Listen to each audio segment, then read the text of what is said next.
Hey guys, another rubber toe assembly here, the 11 by 21 lifetime storage shed, 2 add-ons, 30-inch.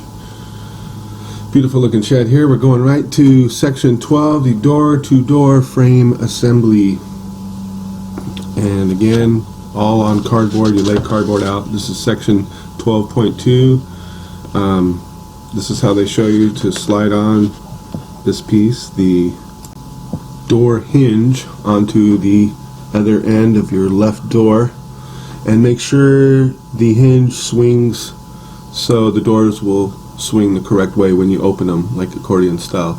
Make sure the swing part of the hinge and the holes line up on the door when you slide it on there. Alright, section 12.3, securing the hinge to the door with the hardware included. Should be 2 in the middle there, 1 at the bottom, 1 at the top, just like the other doors. Run them from the outside pointing in. Section 12.4 is inserting the left door jamb into the hinge there.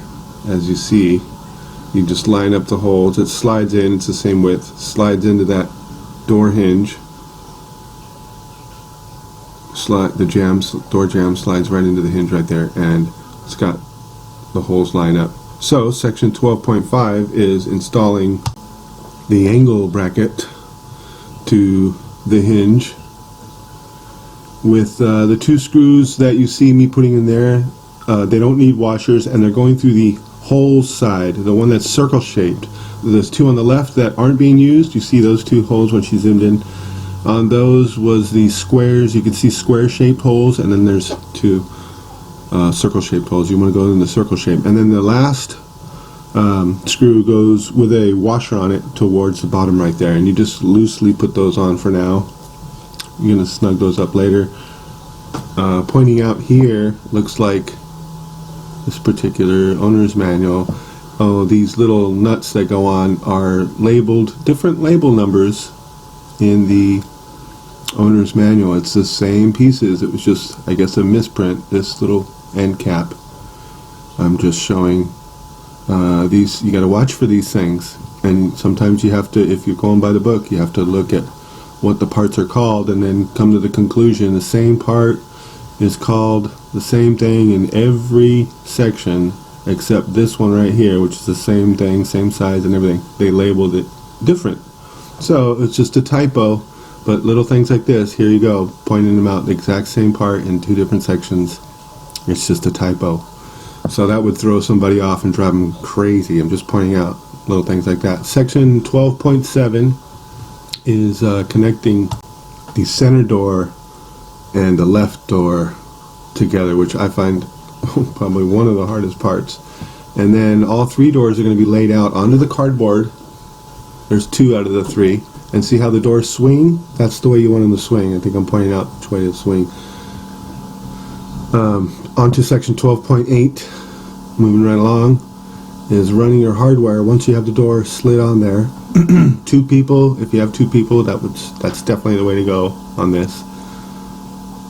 And then you just put the hardware in just like you did the other doors. See, the door on the right there is completed already in the previous step, and then you run the same bolts pointing in the same direction with washers and nuts on the end of them.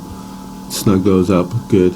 Section 12.9, here we are, putting the spacers into the right side of the right door from before. You put these little block spacers in there, and then onto section 12.10, which is sliding on the door hinge, which slides on just like all the others, like so. You want to make sure it's going to swing outward, the door, later on, and that the holes, all the holes line up, of course.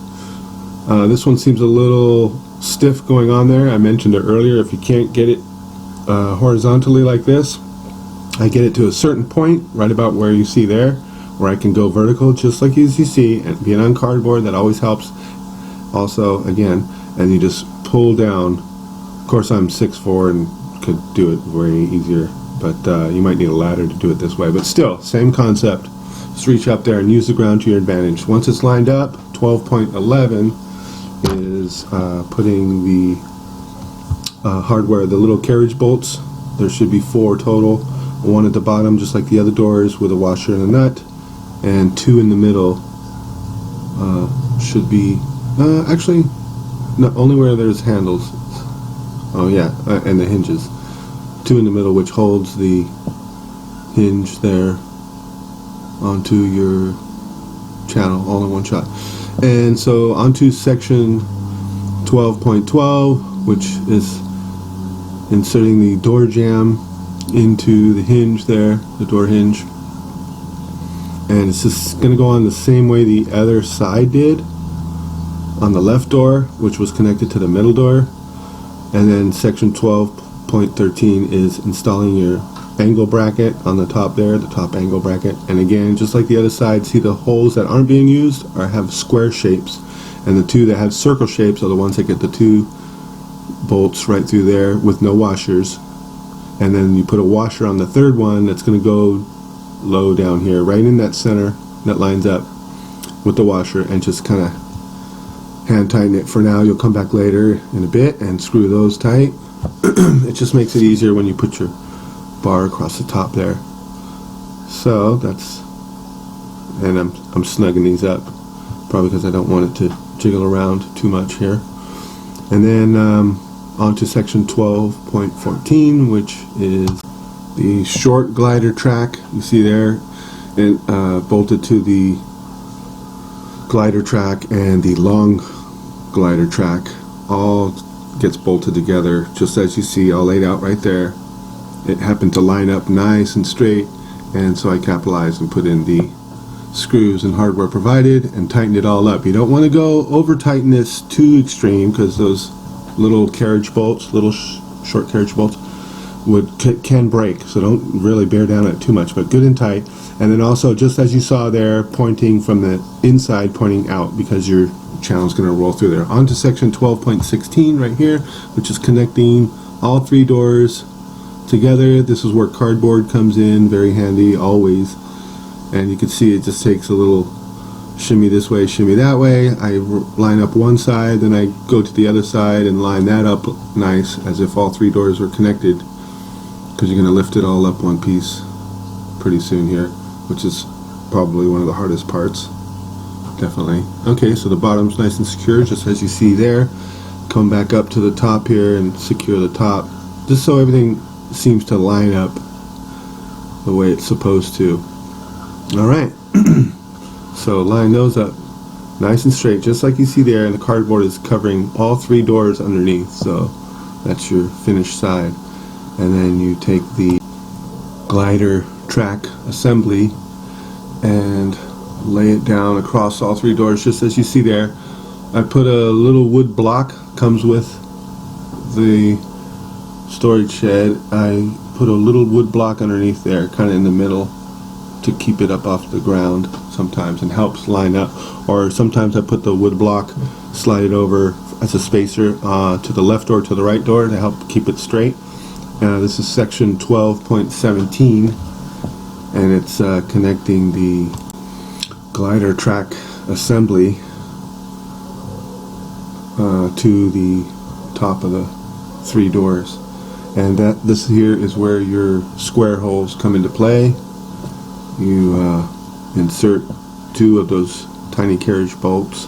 They're labeled ACA. They're real short silver carriage bolts, and they drop in from the inside, pointing outward, because again, that little channel, top channel, is going to have little roller wheels rolling through there, so you don't want to have anything sticking out too far to interrupt that. I think I'm just loosening or tightening these bolts for adjustment. Sometimes you have to have it a little loose and jiggly so you can connect these other bolts. Always nice. And you'll come back later when it's all lined up nice and perfect. Everything seems as close as you can get it to lining up. And then you come back after and snug all those little screws. So it takes a lot of shifting things around and getting things all lined up perfect to get these screws in. But yeah, it's complex sometimes. If you've never done this before, you should be at least have two people working together. So this jumped over to the other side here, and I'm either loosening those, it looks like, yeah, loosen them up to get a little bit of jiggly effect, so you can jiggle the other bolts through there, so it's not so tough to get the bolts, the little carriage bolts, to drop through. Anyways, they're little square shapes that pop through there. Once you feel the little square shape pop through there on the little bolt, you know it's nice and inserted properly, and then you just get your nut on the other side to hold it. And you don't really want to bear down too crazy on these either, because they're the shorties, and they can, I've seen it where they can snap off the metal, and then you have to go to the hardware store, I guess, and buy another one just like it, or order the part through Lifetime, even better. So yeah, try not that to happen, and if you just make it nice and tight so it doesn't move around, but don't go too crazy with Superman tightness, because they will break. So just again, using the screwdriver to help line up all the holes, and this is a great angle here. You can see which direction it points, straight down. Give it a couple taps so that little square shape is popped through there, and then you put a nut on the other end of it, and that holds it nice. And you can snug those up, I guess, as you go along, just enough. And there's your little block I was telling you about earlier. It's helping out.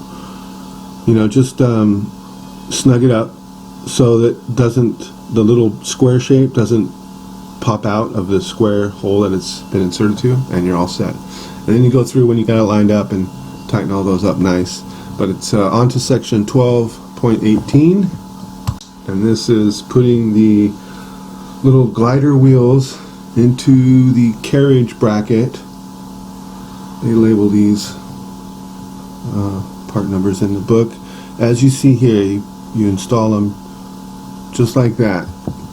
You run the bolt provided, which is called a BBF bolt. They label it in the book, and you run it the right way, the nice finished end on the outside, of course, of the, you can only go one way. Run it through the wheel and into the bracket as shown, and then you can snug these up. That special little bolt, the BBF bolt, has a little Allen wrench I use right at the end of that. Just install a little Allen key in there, and then I believe it's 7/16 nut on the end.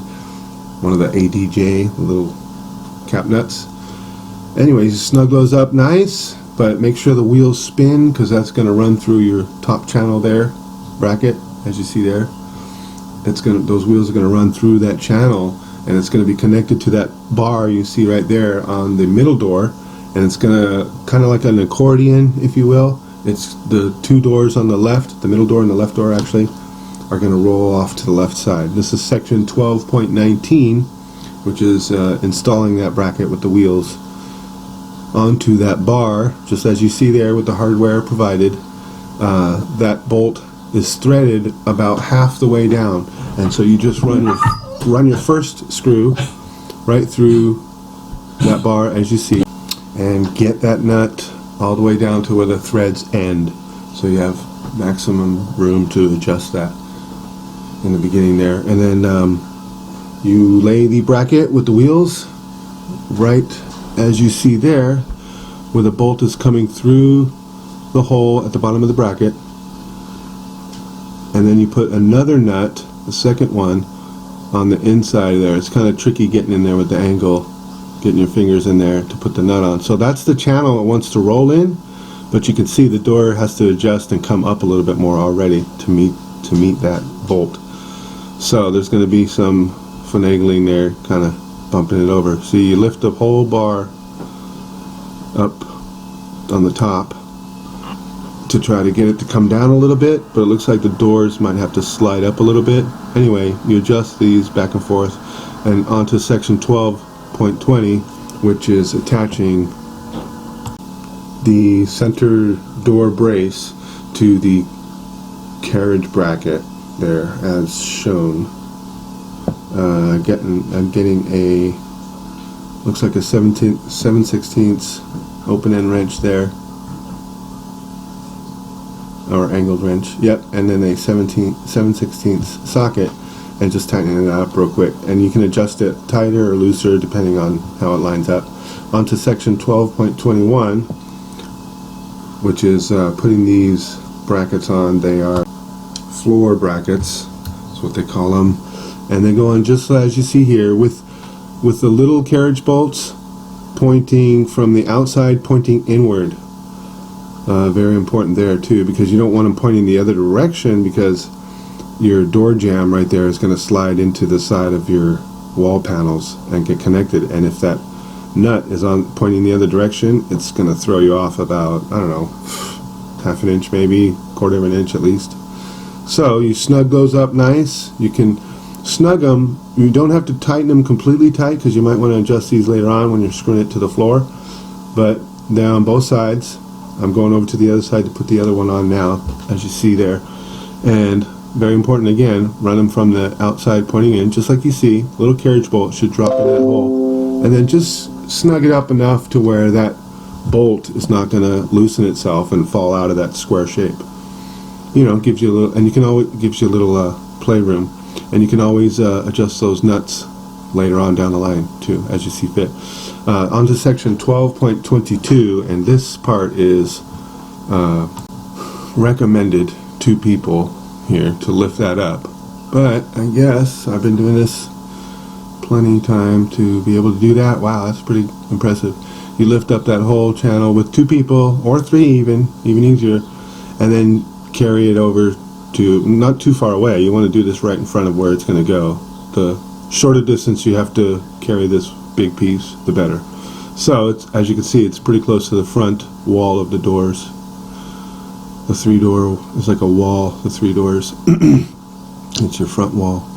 So it looks like it's lined up pretty good there. A little shifting and adjusting, sliding it over where it has to go, and you can see that side, and then this side still needs a little bit more adjustment.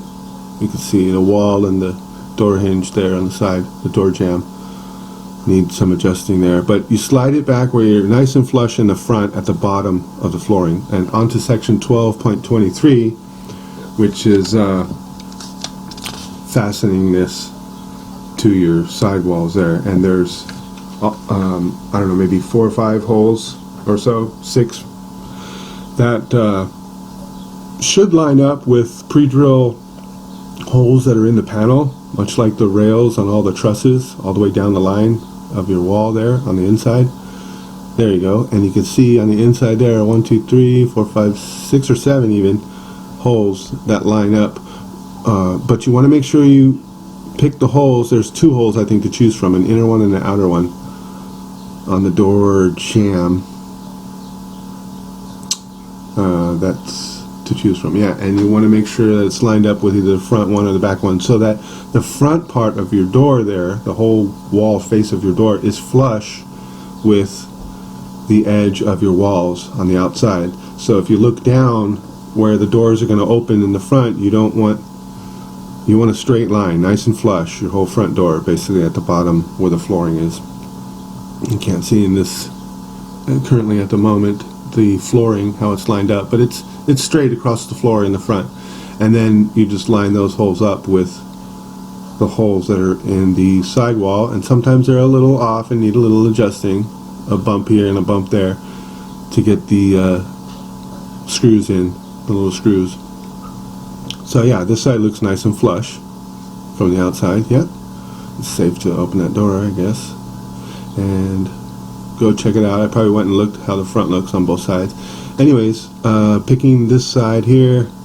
Oh yeah, I had to lift it up a little. That's why my foot is on that little pry bar to kind of lift it on that side. It's pretty heavy, the whole door front, and so the holes in the side wall of the wall would line up, the screws nice and perfect, which I did. And I'm on to adjusting that bracket I told you about with the wheels rolling through that channel there. You can see now how that's come about, and you can either raise the doors or lower the doors about, I don't know, 1.5 inches or 2 maybe of space to raise and lower so it lines up with that channel.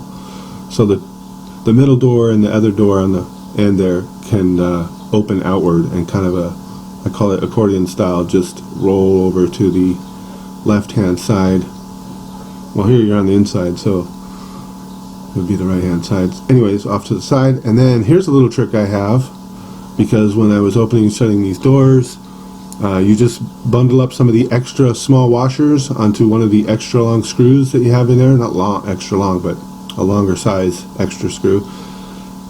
It looks like about 4 or so washers in this case it took to screw onto that little plastic piece in your door handle enclosure there, where your arm of the door latch connects to the thumb lever attachment there, that little black plastic piece that was screwed on. So a lot of times you push the handle on the other side and it lifts the door latch, but it doesn't lift it far enough up past the point where it has to be to pull the door open. So this is my little trick. You can see those little washers with the screw screwed down right into the thumb lever attachment there underneath it, and that lifts up the door latch arm far enough where the door latch can clear and open the door from the other door, your middle door, and then you can open the door on the other side. So that's a little trick I have here. And make sure door latch work correctly. Little spacer. It's basically a spacer because you push the thumb lever up and it doesn't go up enough to open the latch. So I put that little spacer, and that makes it bring the door latch up just enough to give or take a washer or two. You could take one out if you think it's too far, or you can leave it in as long as the door shuts nice and clicks into place on the other side. And then you put your 2 screws here into the bottom plates on your flooring where your deadbolts are going to drop into place here. Just takes 2 small screws there and 2 of the larger side screws. They're still shorties, but they're a little bit fatter, onto that middle plate, the gray plate. And then onto these brackets on the front. I think I'm putting them on now because I don't want to forget and start putting the roof on, because then you have to take the roof piece off to get these little brackets on. So I might have jumped ahead here and just put the side trim brackets for your corner side trim pieces. That's what these are, just installing those. And they're the metal ones. You get a bunch for the 2 corners in the back of the shed that are plastic, and they go into wherever the holes are. You'll see it's pre-made little grooves that they slide into. I think there's what, 6 of them, 5 of them. Anyways, the metal ones, 5 on the one side, 5 on the other, go into the front where the doors are. As you see, they screw into those holes, and then you can slide your corner covers onto the corners of your storage shed there. Kind of got to finagle that a little bit here and there, and if they're pressed tight up against the metal or pressed tight up against your wall there on the outside, you got to kind of get a spacer in there and pull them a little bit away where you can slide the plastic corner on there. And just as you see there, just slide it down each one, make sure they line up into that little groove, wiggle it around a little bit, get it to go drop through there all the way down to the bottom. That's how I run them. I run them all the way down to the bottom because I don't want anyone to see space between the flooring and these corners. So and this, if there is space, it's space at the top, and usually the roof covers, no matter what roof style it is on these sheds, comes down about 2 or 3 inches sometimes and covers that area at the top where it has that little space. So it looks nice. Anyways, and then the back corners go on the same fashion, but the brackets, the corner brackets that you just saw me put on there, the metal ones on the front, they're going to be plastic, the plastic ones on the back. And so this, I'm just adjusting the other side, jumping back over. Yeah, had to bend it away from the metal to metal contact on that so that the cover would slide on there nice. Anyways, you guys get the gist of that. Run this one down all the way tight to the ground, the flooring, make it look nice and pretty. All set. All right. Another rubber toe assembly here, sections of the 21x8 storage shed by Lifetime. Thanks again, you guys, for watching. Beautiful 11x21. Oh, rubber toe over.